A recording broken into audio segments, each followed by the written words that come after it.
The Interregnum was the period between the execution of Charles I on 30 January 1649 and the arrival of his son Charles II in London on 29 May 1660, which marked the start of the Restoration. During the Interregnum, England was under various forms of republican government, for which see Commonwealth of England. This article describes other facets of the Interregnum. Politics. The politics of the period were dominated by the wishes of the grandees of the new model army and the civilian supporters. They encouraged several republican regimes. From 1649 until 1653, executive powers lay with Council of State, while legislative functions were carried out by the Rump Parliament. In 1653 the grandees, with Oliver Cromwell in the lead, dismissed the Rump, and replaced it with a nominated assembly made up of 140 nominees. 129 from England, 5 from Scotland and 6 from Ireland.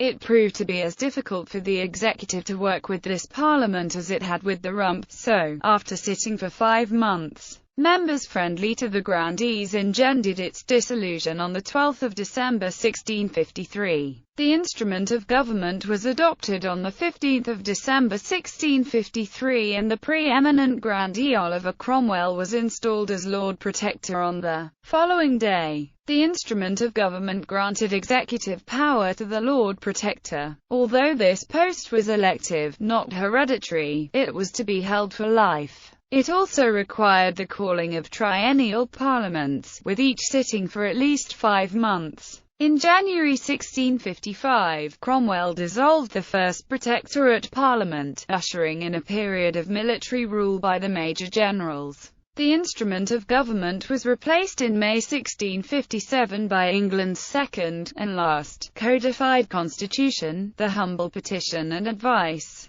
However, Oliver Cromwell died the next year and his nominated successor as Lord Protector, his son Richard, proved unable to govern effectively as various political parties strove to gain power. The Protectorate came to an end in May 1659 when the grandees recalled the Rump Parliament, which authorised a Committee of Safety to replace Richard's Council of State. This ushered in a period of unstable government, which did not come to an end until February 1660 when General George Monk, the English military governor of Scotland, marched to London at the head of his troops, and oversaw the restoration of the monarchy under Charles II. Life during the Interregnum. After the parliamentarian victory in the Civil War, the Puritan views of the majority of Parliament and its supporters began to be imposed on the rest of the country. The Puritans advocated an austere lifestyle and restricted what they saw as the excesses of the previous regime. Most prominently, holidays such as Christmas and Easter were suppressed. Pastimes such as the theatre and gambling were also banned. However, some forms of art that were thought to be virtuous, such as opera, were encouraged. These changes are often credited to Oliver Cromwell, though they were originally introduced by the Commonwealth Parliament, and Cromwell, when he came to power, was a liberalizing influence.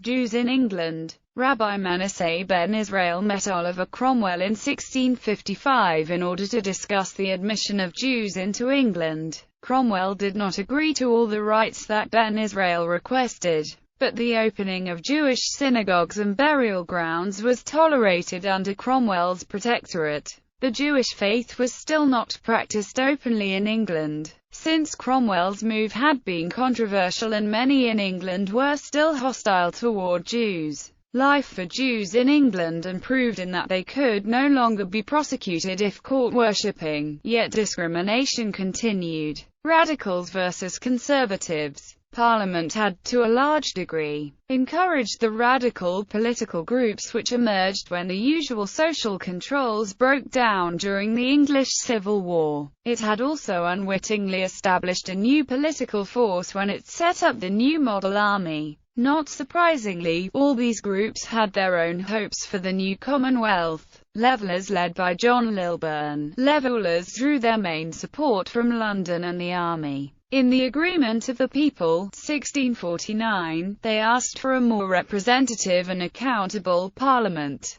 to meet every 2 years, a reform of law so it would be available to and fair to all, and religious toleration. They wanted a more democratic society, although their proposed franchise did not extend to women or to the lowest orders of society. Levelers saw the rump as little better than the monarchy it had replaced, and they showed their displeasure in demonstrations, pamphlets and mutinies. While their numbers did not pose a serious threat to the government, they scared the rump into action, and a Treasons Act was passed against him in 1649. Diggers led by Gerard Winstanley, Diggers wanted an even more equal society than the Levelers. They advocated a lifestyle that bore many similarities to later understandings of communism and anarchism, with communal ownership of land, and absolute equality for males and females in law and education. They existed in only very small numbers and faced a very strong opposition, even from the Levelers. Religious sects. The breakdown of religious uniformity and incomplete Presbyterian settlement of 1646 enabled independent churches to flourish. The main sects were Baptists, who advocated adult rebaptism, Ranters,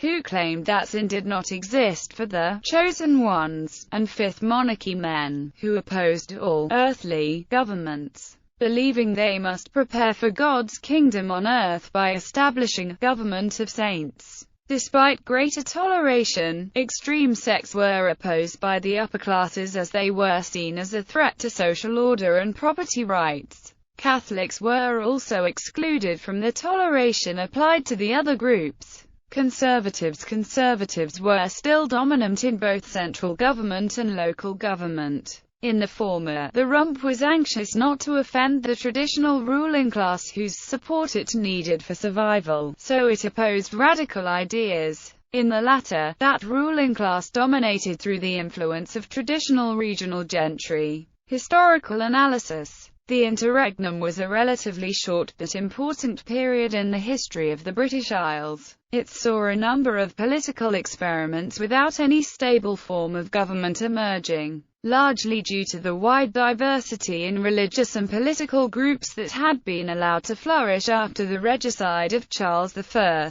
The Puritan movement had evolved as a rejection of both real and perceived Catholicization of the Church of England. When the Church of England was quickly disestablished by the Commonwealth government, the question of what church to establish became a hotly debated subject. In the end, it was impossible to make all the political factions happy. During the Interregnum, Oliver Cromwell lost much of the support he had gained during the Civil War. Edward Saxby, previously a supporter of Cromwell's, felt disenfranchised by Cromwell's failure to abolish the aristocracy. In 1657, Silius Titus called for Cromwell's assassination in a co-authored pamphlet Killing No Murder under the pseudonym of William Allen. Saxby was captured when he returned to England and attempted to carry out the assassination described in Colonel Titus, a book. Cromwell coerced Saxby into confessing authorship of the pamphlet and then imprisoned him in the Tower of London, where Saxby was driven to insanity, dying there less than a year later. High taxes required by the large standing army, kept due to the constant threats of Scottish and Irish rebellion, added to public resentment of Cromwell.